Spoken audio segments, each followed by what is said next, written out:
कुछ पाने की हो आस आस, कोई अरमा हो जो खास खास आशाएं, हर कोशिश में हो बार बार, करे दरियाओं को आर पार आशा। माझे नाव निलेश मालेकर, राहणार खारगाव. आम्ही इथे झिराट येथे छोटम शेठच्या राहत्या घरी इथे आले आहेत. त्याही आम्ही पक्षप्रवेश भाजपामध्ये केले आहे.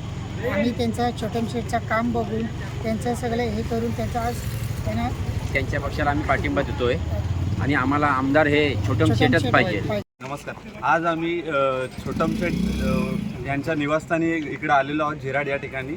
छोटम शेठ यांच्या घरी आज आम्ही त्यांना प्रत्यक्षात भेटलो सुद्धा आणि जी काही त्यांची कार्यशैली आहे, त्यांचे काम पाहून सगळी लोक त्या ठिकाणी या ठिकाणी सर्वजण असंख्य संख्येने या ठिकाणी उपस्थित आहेत. आणि आज आम्ही भारतीय जनता पार्टी पक्षामध्ये आम्ही प्रवेश करत आहोत आणि त्यांची छोटम शेठ यांची कामं पाहून सगळे लोक खुश आहेत आणि म्हणून आम्ही पण त्यांचा सपोर्ट करतो आणि आमदार म्हणून आम्हाला छोटम शेठच हवे. धन्यवाद.